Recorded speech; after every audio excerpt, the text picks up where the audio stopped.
स्वागत है बच्चों जीडी साइंस के चैनल पे, जहां आज हम पढ़ने जा रहे हैं standard fourth English seventh lesson be a writer. और ये बी अ राइटर का क्या फर्स्ट पार्ट है, यानी कि इस लेसन का एक और पार्ट है। तो यहाँ पे आपको करना क्या है, यहाँ पे आपको कुछ एक्टिविटी टाइप दी रहेगी और आपको क्या करना है, उसे पूरा करना है। जैसे कि यहाँ पे अगर हम देखेंगे तो हमें यहाँ पे कुछ कन्वर्सेशन करते हुए दिख रहे हैं। तो यहाँ पे हो क्या रहा है, जो ईशा है, ईशा के लाइफ का एक दिन आपको बताया गया और वो उस दिन क्या बोलेगी, उस ओकेशन पे क्या बोलेगी, वो चीजें क्या आपको सोच के इमेजिन करके वहां पे लिखना है। तो हम क्या करते हैं, इस लेसन को स्टार्ट करते हैं। तो यहाँ पे पहले आपको बोला गया है the following picture shows a day in Isha's life, यानी कि जो पिक्चर्स आपको दिए गए वो क्या दिखा रहे हैं आपको, ईशा की जो लाइफ है उसमें का एक डे दिखाया जा रहा है। Look at the pictures carefully, और उस पिक्चर्स को आप अगर ध्यान से देखो, क्योंकि ध्यान से नहीं देखोगे तो आप लिख नहीं पाओगे, लिखना क्या है। तो जो ये पिक्चर्स दिए गए आपको इन्हें ध्यान से देखना है, समझना है और आपको क्या करना है, इमेजिन करके इसे वापस से लिखना है। जैसे कि ये पिक्चर आपको दिए गए, तो अगर आप चाहिए तो आप ये भी लिख सकते हो, बट बेटर है कि आप इमेजिन करो और इमेजिन करने के बाद इन चीजों को लिखो।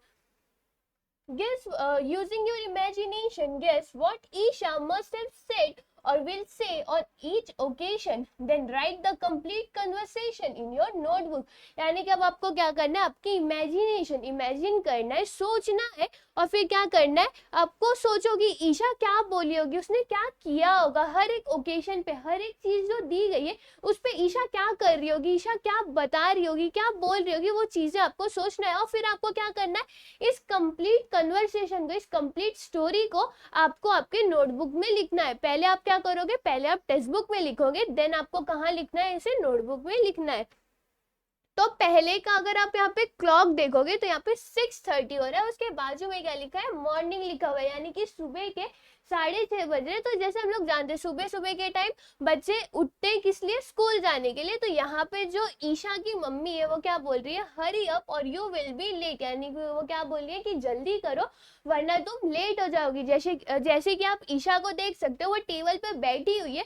तो वो क्या बोल सकते हैं, वो ये बोल सकती है कि अच्छा ठीक है मॉम, मैं क्या करती हूँ, मैं जल्दी करती हूँ। या तो वो बोलेगी आज मेरा मन नहीं है स्कूल जाने का। बट आपकी मर्जी, आपको जो लिखना है वो आप यहाँ पे लिखो। देन नेक्स्ट यहाँ पे आप क्या लिख सकते हो, यस मॉम आई विल, यानी कि ठीक है मॉम मैं करती हूँ। देन नेक्स्ट अगर आप यहाँ पे क्लॉक देखोगे तो यहाँ पे 9 बज रहे, यानी कि सुबह के 9 बज रहे और ईशा जो है वो अपने स्कूल आ चुकी है।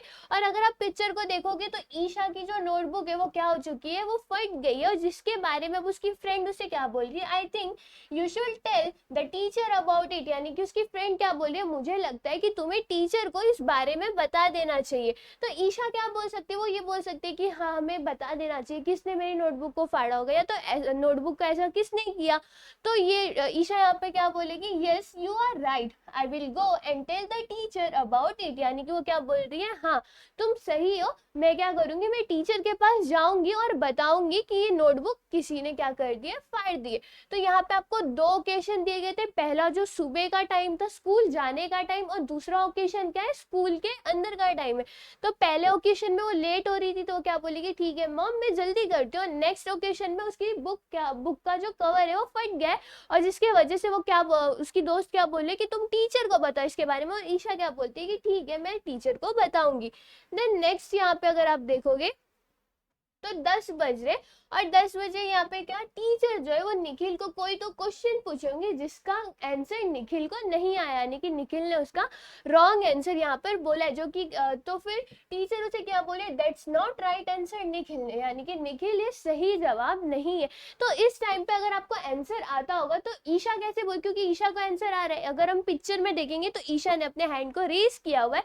तो वो क्या पूछ सकते हैं, ma'am may I answer the question, यानी कि वो पूछ रही, वो परमिशन ले रही है कि मैम अगर आप बोलो तो मैं क्या करती हूँ, इस क्वेश्चन का आंसर देती हूँ। तो यहाँ पे वो क्या कर रही है, पूछ रही है क्वेश्चन का आंसर देने के लिए। देन नेक्स्ट अगर आप देखोगे तो अब 8 बज रहे हैं, यानी कि इवनिंग शाम का टाइम हो चुका है, और ईशा जो है वो अपनी दादी के साथ बैठी हुई है। तो यहाँ पे वो क्या कर रही है, तो दादी उसे पूछ रही है why do you like the programme so much, यानी कि ये लोग टीवी देख रहे और दादी इनसे पूछ रही कि तुम्हें ये प्रोग्राम इतना ज्यादा क्यों पसंद है। तो जैसे कि किसी किसी को वो बहुत ज्यादा एंटरटेनिंग लगता है इसलिए पसंद होता है, किसी किसी को अगर उसमें से इंफॉर्मेशन मिल रही होती है इसके लिए पसंद होता है। तो आप क्या करो, यहाँ पे इमेजिन करो एंड देन लिखो कि ईशा को वो प्रोग्राम क्यों पसंद होगा जो ईशा उसे रोज देखती है। तो आप यहाँ पे लिख सकते हो because this programme is very entertaining, यानी कि ईशा क्या बोल रही है, ये मैं इस प्रोग्राम को इसलिए पसंद करती हूँ क्योंकि ये क्या काफी ज्यादा एंटरटेनिंग है, यानी कि इसको सुनने के बाद बहुत ज्यादा मजा आता है। तो फाइनली यहाँ पे अब क्या हो गया, 10 AM जो आंसर वाला था उसका हमने क्या लिखा, ma'am may I answer the question, यानी कि क्या मैं इस क्वेश्चन का आंसर दे सकती हूँ। और दूसरा क्या था, ये प्रोग्राम बहुत ज्यादा एंटरटेनिंग लगता है इसके लिए मैं क्या इसे देखती हूँ। देन नेक्स्ट अगर आप टाइम देखोगे तो 8:30 का हो चुका है, 8:30 PM, और ये लोग क्या कर रहे हैं, लोग खाना खा रहे। और खाना खाते टाइम अगर आप देखोगे तो ईशा जो है वो अपने प्लेट्स में कुछ चीजें को छोड़ चुकी है। और ऐसा वो क्यों कर रही होगी, या तो उसे वो वेजिटेबल्स पसंद नहीं होंगे या तो उसे वो सब्जियां नहीं पसंद होगी।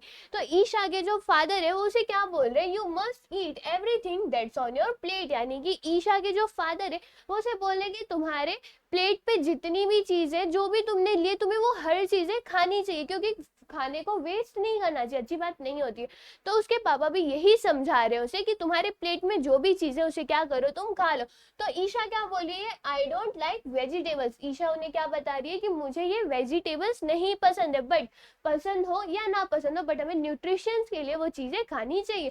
देन नेक्स्ट क्या होता है, अब रात का टाइम हो चुका है, यानी कि 9:30 PM हो चुका है, और आप यहाँ पे देख सकते हो ईशा जो है वो सोने चली गई है और ईशा की मम्मी क्या कर रही है, उसे सुला रही है। तो यहाँ पे वो क्या बोलती है, but you have heard that story before Isha, यानी कि अगर ये आप रीड करोगे सेंटेंस तो यहाँ से आपको पता चलेगा ईशा जो है उसे स्टोरी सुनना बहुत ही ज्यादा पसंद है, और इसी के वजह से शायद से वो कोई स्टोरी वापस से रिपीट करने बोल रही होगी, यानी कि उसकी मम्मी को बोल रही होगी मुझे आपने जो वो स्टोरी सुनाई थी वो मुझे वापस से सुनाओ। तो ईशा की मम्मी उसे बोली कि लेकिन तुमने तो वो स्टोरी सुन चुकी है। तो ईशा इस पे क्या बोल सकती है, ईशा बोल सकती है कि मुझे ये स्टोरी बहुत पसंद है, मुझे वापस सुनाओ, या तो वो बोलेगी कि मुझे याद नहीं है, मुझे वापस सुनाओ। तो आप इमेजिन करो, इमेजिन करके सोचो कि ईशा क्या बोल सकती है, वो ये भी बोल सकती है कि मुझे उसमें अगर सपोज उसकी मम्मी ने उसको प्रिंसेस की स्टोरी सुनाई होगी तो वो बोल रही होगी कि मुझे उसका कैरेक्टर बहुत पसंद आया था, मुझे ये नाम बहुत पसंद आया था, ये इंसिडेंट बहुत पसंद आया था, तो मैं इसके लिए सुन रही हूँ। तो आप इमेजिन करो और लिखो, नहीं तो और वो क्या लिख सकती है, but mom I want to listen it again, I like that story very much, यानी कि वो क्या बोलिए, लेकिन मम्मी मुझे वो स्टोरी वापस से सुननी, और क्यों सुननी है, क्योंकि उसे वो स्टोरी बहुत ही ज्यादा पसंद है। तो ये क्या हो गया, a day in Isha life, यानी कि ईशा के लाइफ में जो जो डेज हुए वो हमने इमेजिन करके लिखे। सबसे पहले जो स्कूल जाने वाला था वो था, वहां पे उसे लेट हो रहा था, उसे जल्दी करने के लिए बोला जा रहा था। देन नेक्स्ट उसकी बुक फट चुकी थी, उसके लिए टीचर को बताने के लिए हमने इमेजिन किया। देन नेक्स्ट क्या था, राइट आंसर, से उसे आंसर आता था तो वो उसे आंसर देना था तो वो पूछ रही थी। नेक्स्ट इवनिंग का टाइम था जब वो प्रोग्राम देख रही थी और उसे वो क्यों पसंद है उसकी दादी उससे पूछ रही थी, तो वो बताती है कि प्रोग्राम बहुत ही ज्यादा एंटरटेनिंग था। देन नेक्स्ट क्या था आपका, कि उसके पापा बोलते हैं कि जो भी तुम्हारे प्लेट्स पे तुम्हें वो सारी चीजें खानी चाहिए, बट आप यहाँ पे लिख सकते हो या तो ईशा ने ऑलरेडी कुछ खाया होगा तो उसका पेट भरा होगा तो उसे खाने का मन नहीं होगा, या तो वो उस खाने को थोड़ी देर बाद खाना चाहती होगी, या तो उसे वो खाना ही नहीं पसंद होगा तो वो स्किप कर रही होगी। तो यहाँ पे आप जो लिख सकते हो वो लिख सकते हो। नेक्स्ट 9:30 PM सोने का टाइम था जो स्टोरी वाला टाइम है, तो यहाँ पे आप क्या इमेजिन करो कि ईशा ऐसा क्यों बोल रही है कि उसे वो स्टोरी वापस से सुननी है, और आप यहाँ पे क्या कर सकते हो लिख सकते हो। देन नेक्स्ट यहाँ पे बोला गया choosing any one of this event in Isha life, write it in the form of a very short story, use the point given below when you write the story. अब आपको क्या करना है, ये जो इवेंट्स यहाँ पे दिए गए थे, ओकेशन जो भी दिए गए थे, उनमें से किसी एक को आपको चूज करना है और आपको क्या करना है उसे एक वेरी शॉर्ट स्टोरी, एक छोटे स्टोरी के फॉर्म में लिखना है। और ये एक्टिविटी है तो आपको करना चाहिए, और उसी की वजह और उसको करने के लिए आपको यहाँ पे कुछ पॉइंट्स दिए गए हैं जिसका हेल्प आप ले सकते हो। जैसे कि यहाँ पे बोला गया व्हेन डिड इट हैपन, यानी कि ये कब हुआ था। जैसे कि अगर आप बुक वाला लिख रहे होगे तो आप लिख सकते हो कि Isha when did it happen, यानी बुक कैसे फटा होगा, तो आप ऐसे स्टोरी को लिख सकते हो। Next where did it happen, ये कब हुआ। Who were the people present there, कितने लोग थे वहां पे। Then what did each person say, हर एक लोगों ने क्या कहा। How did they say it, happily, sadly, patiently etcetera, उन्होंने कैसे बोला, उनके एक्सप्रेशंस क्या थे बोलने के। What did Isha and other people feel on that occasion, Isha को उस जगह पे क्या लगा और दूसरे लोगों को भी क्या लगा।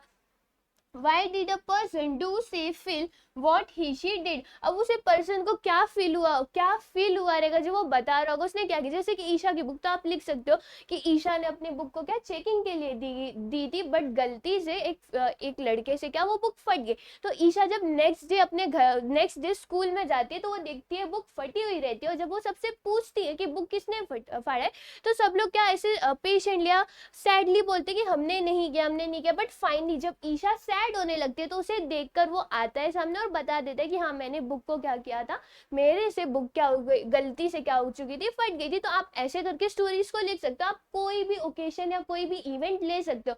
जैसे कि मैंने अभी बुक वाले का बताया, तो आप किसका लिख सकते हो, आप डिनर वाले का लिख सकते हो, देन डिनर का लिख सकते हो, देन सुबह के टाइम का लिख सकते हो। तो आपको जो पसंद है आप इनमें से कोई भी इवेंट ले लो एंड लिख लो, और क्या कर सकते हो, स्टोरी लिख सकते हो। और अभी आपने जो भी ये चीजें लिखी थी इसे आपको क्या नोटबुक में भी लिखना है, यानी कि सिर्फ टेक्स्ट बुक में ही नहीं, आपको जो भी आपने स्टोरी बनाई है वो क्या करना है, आपको नोटबुक में लिखना है। तो फिर आज के वीडियो में बस इतना ही, फिर मिलेंगे नेक्स्ट वीडियो में।